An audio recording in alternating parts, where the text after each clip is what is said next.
Um outro destaque, uma outra notícia: o governo federal quer intervir nas polícias e criar regras para regular o uso de força durante as abordagens. O ministro da Justiça e Segurança Pública, Ricardo Lewandowski, afirmou que é preciso estabelecer diretrizes para evitar episódios de abuso por parte dos agentes. Dentre as normas estudadas pelo Planalto está o uso de armas não letais e só permitir que os policiais utilizem armas de fogo em última instância.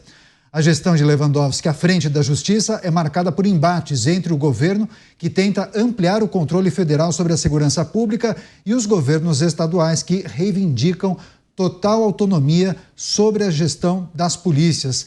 Assunto importante. Você, delegado Palumbo, que tem muitos anos de polícia aqui no estado de São Paulo, fez a carreira na Polícia Civil, né, delegado Palumbo? Claro que a gente tem acompanhado muitos casos de abordagens equivocadas por parte de muitas polícias ao redor do Brasil, especialmente aqui em São Paulo. E agora a gente observa um grande debate sobre possíveis alternativas para que a polícia não erre no momento em que vai abordar um cidadão. E aí, ministro da Justiça e Segurança Pública, Ricardo Lewandowski, conversando com jornalistas, sinalizou que poderia criar um conjunto de regras para melhorar a abordagem dos policiais. Só que o Brasil é um país enorme, né? Fico pensando em você criar uma regra que vai dar certo para polícias em locais tão diferentes, hein, delegado? Você matou a charada. A realidade do Rio de Janeiro não é a mesma realidade de São Paulo, que não é a mesma realidade da Bahia. O ministro ele devia se preocupar com as fronteiras, com as armas que estão entrando. A gente teria que acabar com essa DPF 635, que aqui no Brasil eu acho que é o único país onde a polícia não pode entrar no território nacional. Ela tem que avisar. E eu perguntei eu costumo falar com o chão de fábrica, os policiais. Liguei para um amigo meu, Sargento Portugal, do Rio de Janeiro, falei assim, como que está a questão da DPF 635? Não, nós não podemos fazer nada. Nós temos que avisar. Quando avisa, a gente chega lá e não pega absolutamente nada.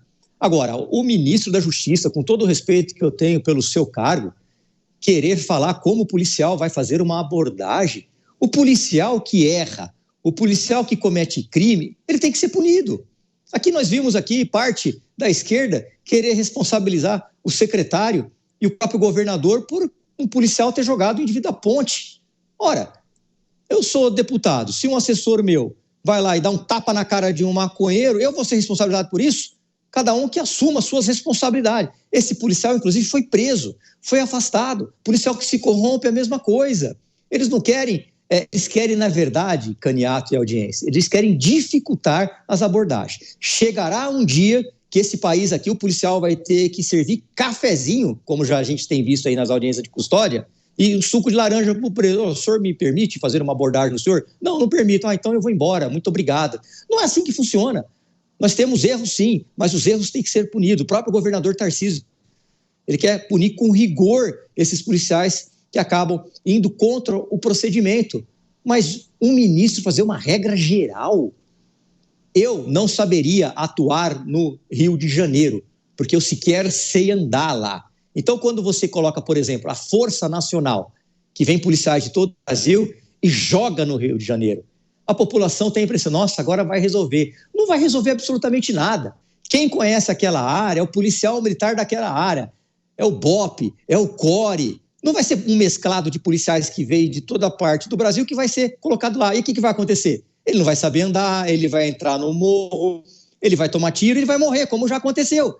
E aí, o ministro resolve dar uma canetada, fala assim, não, agora vocês vão ter que abordar assim. Não é desse jeito que a gente vai resolver o problema da segurança pública. Eu acho que se ele se preocupasse com as fronteiras, né, que está parecendo um queijo suíço, entrando droga e arma para tudo quanto é canto, né, se ele se preocupasse em dificultar a vida dos bandidos, se ele se preocupasse, por exemplo, em nos ajudar lá no Congresso Nacional, fazer com que a PEC 57, que coloca a Guarda Civil como polícia municipal, eu sou muito favorável da municipalização da polícia, porque quem conhece a área ali, aquele policial que está lá todos os dias, falando com o comerciante, falando com o taxista, falando com a senhora que mora ali, falando inclusive com as pessoas que moram perto das biqueiras, da boca de fumo, e não vir uma ordem lá de cima e falar assim, agora vocês vão agir desse jeito. Quanto às armas não letais, realmente, ele tem razão. O tiro policial, ele é o último recurso, ele não é o primeiro.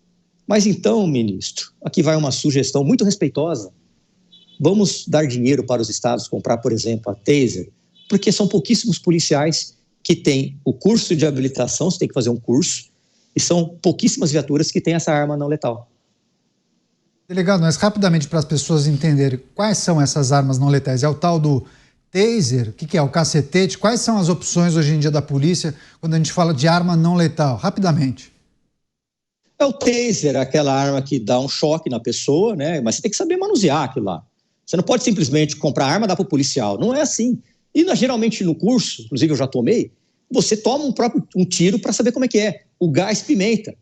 Nós ficávamos numa sala no grupo de operações especiais, jogava esse gás lá e a gente tinha que ficar lá, tinha que aguentar. Colocava a gente na viatura, jogava lá e a gente tinha que aguentar. Tem também uma munição, que é elastrômetro, que é colocada na escopeta calibre 12, que também é uma arma não letal.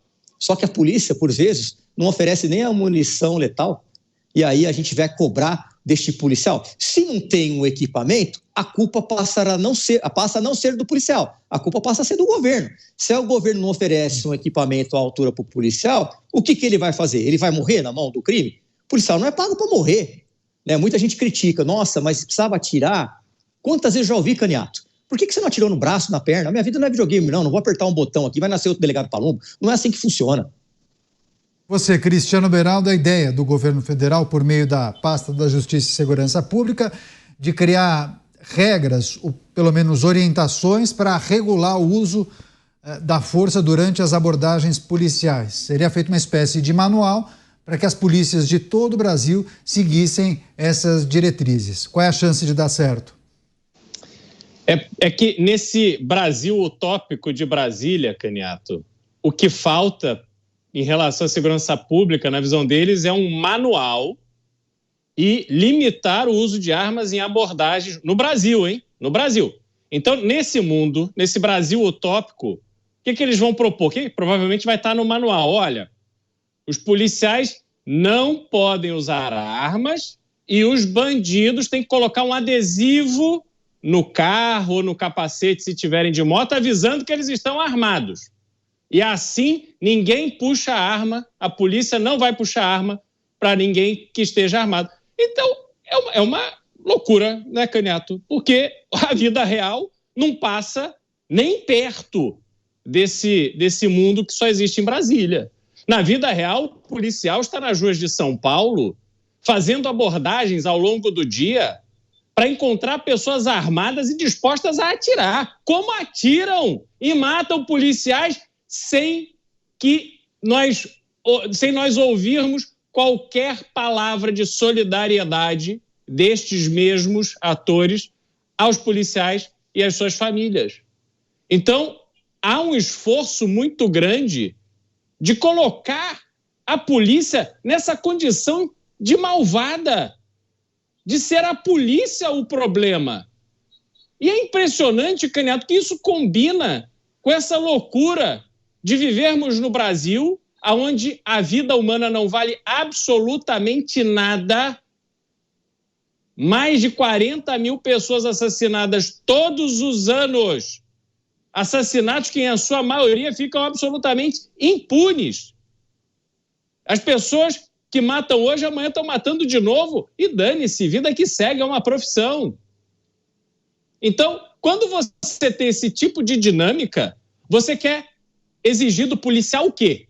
Você não pode exigir isso do policial, não, porque ele está ali em permanente risco. O que você tem que fazer é oferecer ao policial o treinamento adequado, a proteção adequada, o armamento adequado, para que ele possa estar cada vez mais bem preparado, passando a mensagem para a sociedade que aqui não. Não saiam de casa armados, não saiam de casas para tentar assaltar os outros na rua, que vocês encontrarão o seu fim. E é assim que você resolve o problema da criminalidade que atormenta a vida de todos e destrói famílias diariamente. Caniato, eu estava ouvindo hoje de manhã, no Jornal da Manhã aqui, a cena em que um motoqueiro é abordado, os policiais encontram ali uma irregularidade, o pai do motoqueiro vem para colocar fogo na moto. A moto estava irregular. Ela estava ali num flagrante de irregularidade. E o que acontece? As pessoas começam a filmar, começam a se manifestar para atacar a polícia. E a polícia tem que reagir num momento de absoluta tensão. E o que a gente vê é que essas manifestações de rede social esperam que os policiais atuem como elas, que estão lá no sofá, no ar-condicionado, pensando, veja, mas nessa situação ele deveria ter feito isso, ou ele poderia ter feito aquilo. Não! Ele está ali sob tensão. Pessoas estão indo para cima deles. Eles têm que tomar uma decisão e preservar a polícia, preservar a sua autoridade. A sociedade é que tem que respeitar a polícia. E não o contrário. Mas está tudo invertido no Brasil e essa inversão é aplaudida e alimentada diariamente por aqueles que deveriam estar pensando na verdadeira solução e não neste fomento da criminalidade como nós estamos vendo. A notícia em análise, o Planalto estuda criar uma regra ou dispositivos para melhorar a abordagem dos policiais e, segundo a pasta da Justiça e Segurança Pública, impedir abusos. Inclusive, poderia até sugerir o uso de armas não letais. Algumas mensagens, viu, doutor Durso? Uma medida como essa teria um efeito contrário, estimularia a bandidagem. Ricardo S., policial militar. Ótima proposta para a Suíça, Sandra Rebelo. Você, doutor Durso, como avalia essa ideia que ainda está sendo planejada pelos técnicos do Ministério da Justiça e Segurança Pública? Me parece uma ideia extremamente infeliz e impraticável. Primeiro que nós temos a previsão constitucional das competências. A Polícia Militar é de competência do Estado, que prevê um treinamento que hoje é de excelência.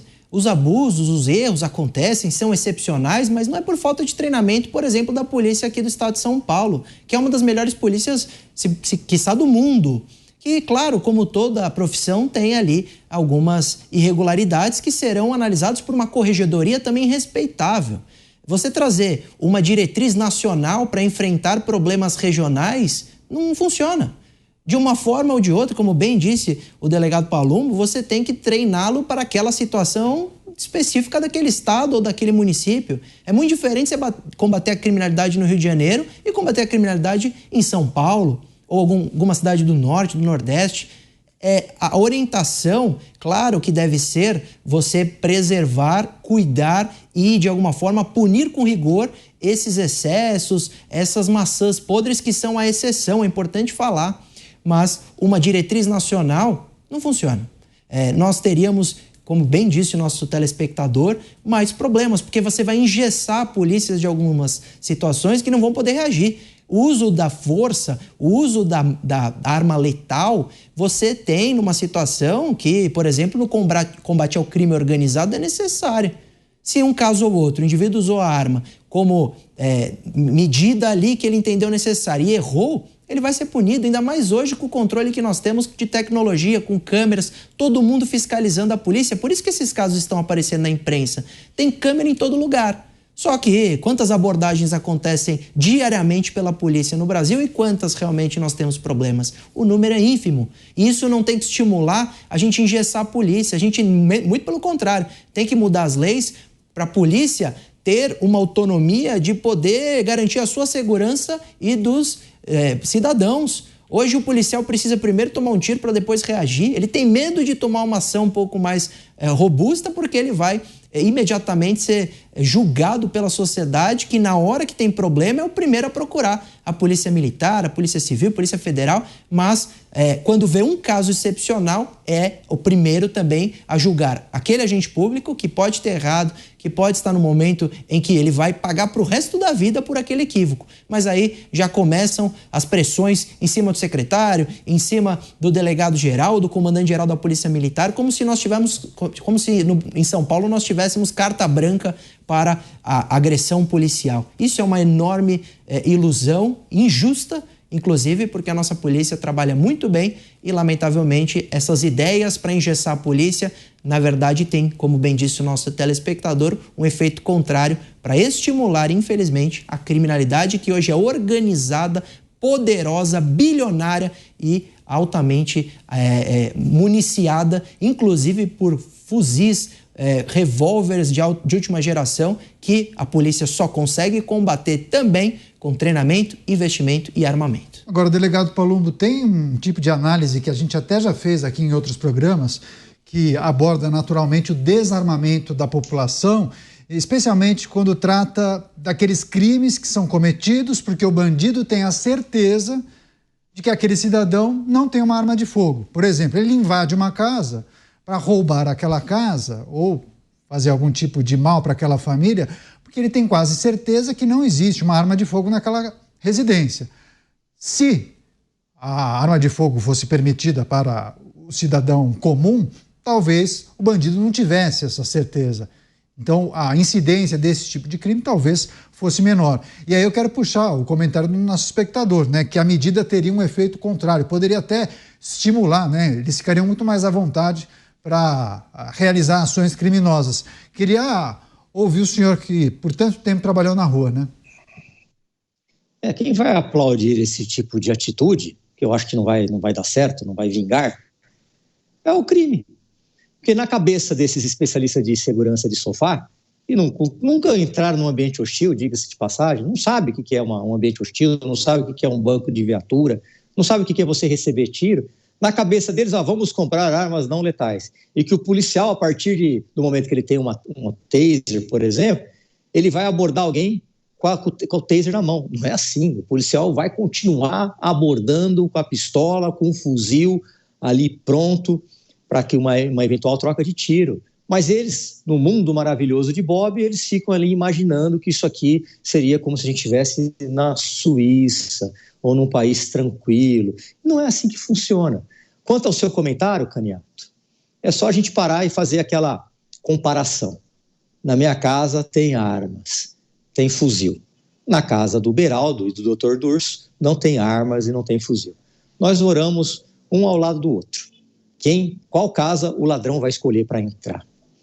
Vai entrar na casa de um policial? Vai entrar na casa de alguém que está armado? Ou ele vai render lá a família de um dos nossos colegas que estão aqui? Eu, por vezes, quando estou andando aqui pelo bairro de Perdizes, eu fico observando, a gente pega essa mania, né, de a polícia nunca sai da gente, né? Eu fico observando o movimento das pessoas o tempo todo. E eu torço, e falo isso com a maior sinceridade do mundo, para que se tiver um assalto, que venha em cima de mim. Pelo menos eu estou preparado para agir. Mas, diferente do que pensam esses especialistas de segurança, né, pseudos especialistas de segurança, eu não vou atirar na perna, eu não vou atirar no braço. Se a pessoa estiver armada, Caniato, eu vou atirar e vou atirar para matar.